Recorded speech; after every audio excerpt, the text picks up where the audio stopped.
आज दिनांक 28 जुलाई 2022 को यहाँ एनडीएमसी का जो हेडक्वार्टर है ग्वालियर केंद्र में यहाँ बैठक हुई है।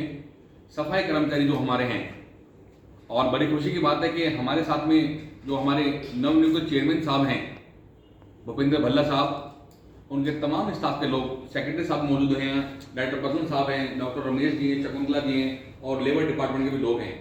और इधर सफाई कर्मचारी जो पिछले कई वर्षों से सेवा कर रहे हैं। मेरे साथ आज नीतू राजपूत जी आई हैं जो आयोग में असिस्टेंट के पद पे काम करती हैं। साथ साथ विजय बौद्ध जी हैं। इनके अलावा रामनिवास बालभैर साहब हैं। सोशल वर्कर के रूप में पूनम सिंह जी यहाँ मौजूद हैं। राजेश गांधी जी हैं। राकेश लीडर साहब हैं। आदरणीय बाबला भुरंडा जी हैं। सोशल वर्कर के तौर पे प्रीति डोगरा जी आई हैं। पप्पू प्रधान जी यहाँ स्वयं मौजूद हैं। साथ साथ सतीश उज्जैनवाल जी, डॉक्टर राजेश सूद जी और वाल्मीकि समाज के धर्मगुरु आदरणीय आरपी सिंह जी यहाँ मौजूद हैं। हमारे जो सफाई कर्मचारी, बड़ी खुशखबरी उनके लिए कि आज जो हमारे पॉइंट्स डिस्कस हुए वो उनके सामने बताना चाहते हैं। सबसे पहले जो हमारे पक्के होने वाले कर्मचारी हैं, आरएमआर जिन्हें कहा जाता है, उनके बारे में सूचना जो दी गई है, हमें बताया गया है उनकी फाइल एमएचए में गई हुई है। देखिए, पहले एमएचए में नहीं जाती थी। जब से छठा वेतन आयोग लगा है तब से एक पॉलिसी बना दी गई तो एमएचए में जाना जरूरी होता है। इसमें जल्दी ही फाइल वहां से आने वाली है और डिपार्टमेंट ने एश्योर किया जैसे ही फाइल वहां से आती है तो परमानेंट करना शुरू किए गए, जो हमारे 4500 सफाई कर्मचारी परमानेंट होने वाले हैं। दूसरे मुद्दे की अगर बात है, जो हमारे टीएमआर है उनको आरएमआर बनाने वाली बात थी।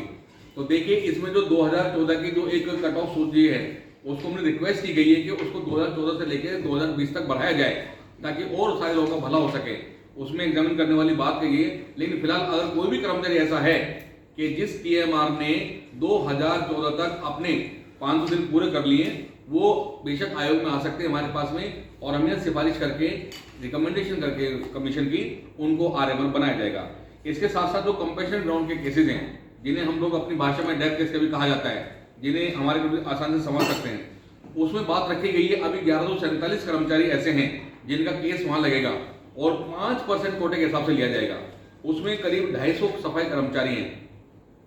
ये पॉलिसी पूरे देश में लागू होती है, न केवल एनडीएमसी में। इसमें हम कोशिश कर रहे हैं कि कमीशन की तरफ से यहाँ सिफारिश करके, एमएचए में सिफारिश करके इसका सफाई कर्मचारी कोटा बढ़वाया जाए, 5 की जगह 10 या 15 करवाया जाए, क्योंकि डेथ रेशियो ज्यादा है। इसके साथ साथ जो हमारे कर्मचारी कोरोना काल में शहीद हुए, हम अप्रिशिएट करते हैं एनडीएमसी को, being the chairman of the commission, कि उनको 15-15 लाख रुपए का जो मुआवजा मिलना था सबका मिल चुका है, लेकिन उनकी स्थायी नौकरी नहीं दी गई है। तो एमसीडी के पैटर्न पे हम चाहते हैं कि एनडीएमसी में भी उन लोगों को, उनके जो आश्रित हैं, उनको नौकरी दी जाए। उसमें भी विचार करने के लिए कहा गया है और जल्दी ही उनको नौकरी भी दी जाएगी। इसमें एक बात और रखी गई है, कुछ हमारे आरएमआर या परमानेंट कर्मचारी ऐसे हो सकते हैं कि कभी कभी वो किसी कारणों से एब्सेंट हो जाते हैं, अपना वो कारण बताएंगे, कोई मेडिकल वगैरह उनका है तो उनको ड्यूटी पे लिया जाएगा as per policy, as per norms जो हमारी यहाँ पे। इसमें जो हमारे सफाई कर्मचारी ऐसे हैं जो डिप्लोमा होल्डर है सैनिटरी इंस्पेक्टर का, उनको एएसआई बनाने वाली बात भी यहाँ पे की गई है। उनकी डीपीसी, डिपार्टमेंटल प्रमोशन